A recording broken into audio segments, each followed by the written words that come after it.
So, last time I did a companion run, it was with Boone, who proved to be not as good as expected. Today I wonder, can RL-3 beat Fallout 3? Let's find out. I selected a basic face, and now it's time for stats. A companion doesn't require strength, so we can drain it to 1. Perception 5 for a small boost to explosives, endurance 5, which was more than enough for the moment, charisma 10 to boost speech and butter, intelligence 10 for more skills when leveling up, agility 1, pretty useless for us, and luck just 8 to increase a little bit of everything else. While I try to repress the memory of my birthday, let's go over the rules. First, let Sergeant RL-3 finish the game, that is, let him activate the purifier. Second, I am not allowed to kill anything once I leave the vault. I say once I leave the vault because Fallout 3 often pushes you into killing things. Third, vendors are not allowed except for the vendor who sells you RL-3. And fourth, I must avoid dialogues whenever possible, which means I can't go around doing random quests. And that's about it. My initial skills were butter. I needed to make sure I had at least 70 points to buy RL-3. Explosives. Here I needed at least 25 points to disarm the bomb. And speech, to help me get 500 caps after disarming the bomb. Ah, look at that beautiful landscape of the capital wasteland. Beautiful.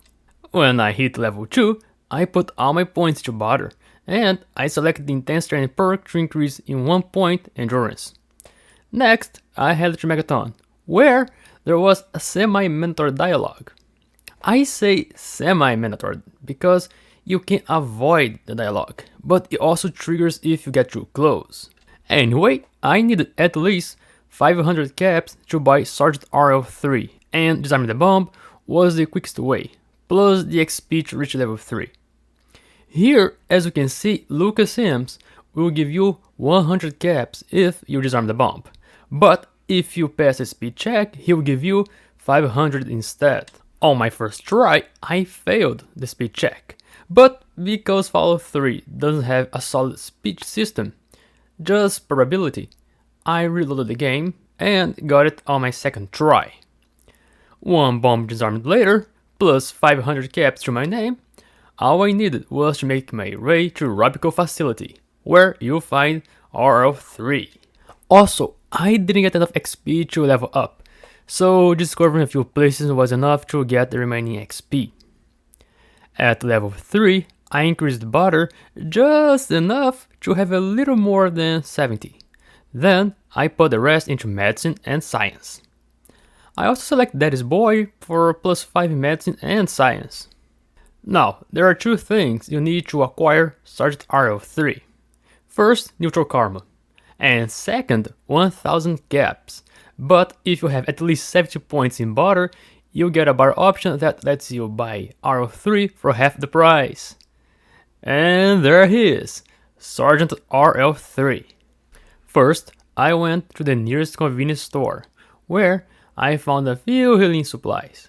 Next, we went to Smith Case's garage, where RL-3 exterminated all the mole rats with no trouble.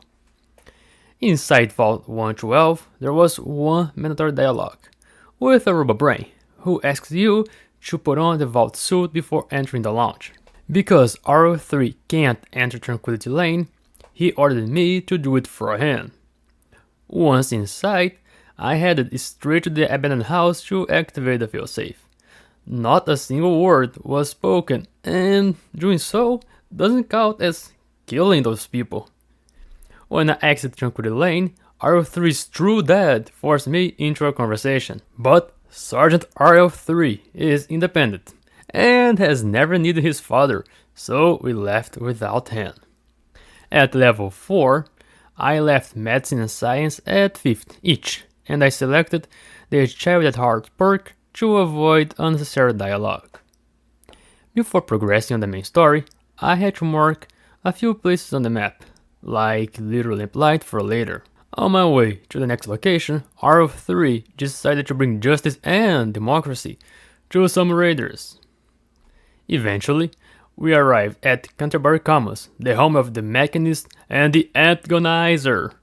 For later, I also decided to head to the Three Dogs radio station.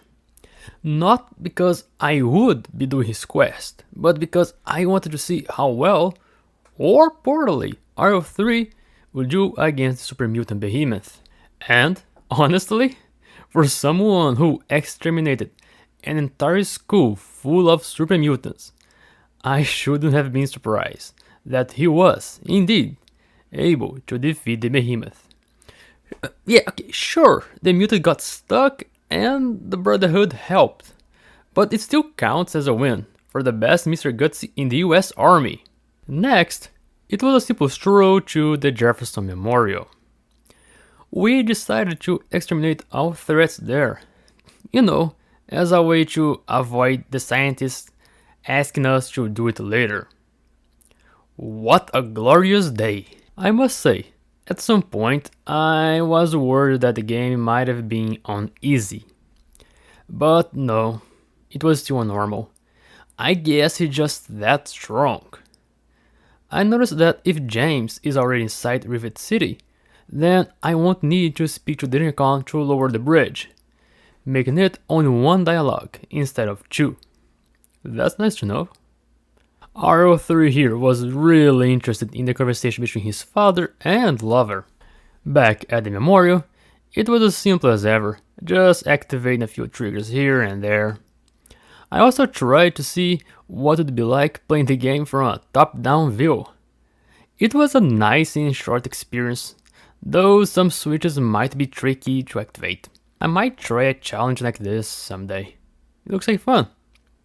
The Enclave arrived, James self-destructed, Lee got bossy over us, and I wasn't planning on engaging with the Enclave down there, but RL-3 had other plans. He was going for the Medal of Honor or something like that. Okay. Good enough. I did try running away to avoid the conflict, but since I never talked to Dr. Lee about Garza, she wasn't ready. So I had to go all the way back down to convince her to leave Garza behind. That was insubordination, and the army does not tolerate that. With that done, we arrived at the Citadel, and I leveled up. Here, I put all my points to science, and I selected the educated perk for more points. Oh, and by the way, the other two scientists who were with us died. Like, they didn't get killed. They literally fell down and died for some reason. I don't know what happened. My robot brain skipped through Rothschild's conversation. I found out that the GEC is somewhere in Vault 87, and I fast traveled back there. I could have just had RL-3 go rescue the children from Paradise Falls, but deciding to do nothing seemed to be the most neutral option, based on Sergeant RL-3's neutral karma requirement. What do you guys think? So I just used the Child at Heart perk to enter Little Lamp Light. I thought about using science to take this away, but RL-3 is more than strong enough to survive Murder Pass and all the mutants inside the vault. At level 6, I increased science to 90 and medicine to 53.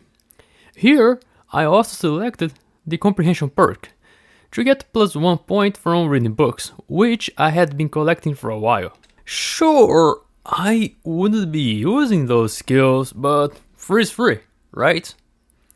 Boy, let me tell you, that Mister Gutsy sure was happy to exterminate all those mutants. And I just stood there, being a good-for-nothing companion. At some point, I wasn't sure whether or not I should rescue Fox.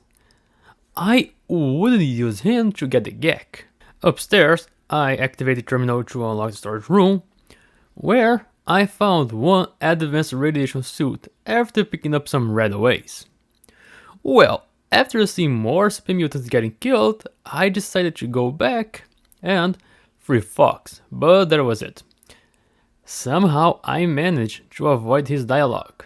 Now, a true companion is the one who enters a room full of radiation to get the gag for you. That's a true friend. There is a nice spot near the door where you don't get radiation while you wait, by the way. The Enclave arrived and I got separated from my commanding officer. But the president freed me. Hoorah! I hit level 7 and here I simply maxed out science and put the rest into medicine. I also selected the toughness perk. Now, one thing happened during my escape. So far, I was managing my steam packs pretty well. Fallout 3 apparently has more free healing items than New Vegas. So I hadn't used a single one until this moment, when I got lost and the Enclave almost killed me a few times. I skipped all the dialogues with President Eden, and doing so seemed to convince him to destroy the whole place just because I didn't pay attention to him. Okay, I got the virus and left. Ouch, that hurts. As soon as I made my way out, I fast traveled to Canterbury Commons. If you get separated from Sergeant RL-3, you can find him there. If you bought him, that is. Also, if he isn't there, just wait a couple of hours or days and he should appear. Then, when I met him again, my karma was too high and I needed to get it back to neutral. But I had a plan called the Jericho Heist. I fast traveled back to Megaton. There, I head to Jericho's house, the former raider, and I started stealing everything he had until my karma was back to neutral. Once I got neutral karma, I dropped everything and returned to my commanding officer. Next, we went back to Citadel, and I found myself in doubt. Would Sergeant RL-3 use the FEV virus to contaminate the water? His beef is with the communists, so I feared that doing so would be evil, not neutral. What do you guys think about this? I was really curious. Anyways, I handed the virus over to Lions, and I also refused the power armor. And Sergeant RL-3 was proud to see his big brother getting ready for battle. At level 8, all my points went into medicine and I selected the lead battle perk, which I personally like to have. Alright, here we go. The final battle for the Jefferson Memorial. Having by my side 2 anti-communist robots, Liberty Prime starring as the big brother and RL-3 as the younger brother. Oh yeah, the game crashed. Let's try again. What the hell was that? Well, one crash and one bomb to the head later, we entered the memorial, and I must say, I was worried for a moment there. For the first time, RL-3 saw real trouble. The Enclave soldiers were dealing a great amount of damage. Thankfully, Sarah was there to help for once. When I met with General Autumn, I tried my luck to convince him to leave. At the time, it seemed like the best idea, to balance the fact that I refused to keep the virus, Anyway, we managed to convince him to leave, and it was finally time. The moment RL-3 could truly shine. So I talked to him one last time. Sir, yes sir. My superior construction and programming will outlast your frail human form in that hostile environment. Fair enough. May you go in peace, sir. Hoorah! And with that, Sergeant RL-3 beat the game. Well, that was fun. So much better than last time when Boone... well, let's not talk about him, okay? Okay. This was a great campaign run and you should try it. If you enjoyed the video, please leave a like, comment and subscribe. I'm Laniustron. Until next time.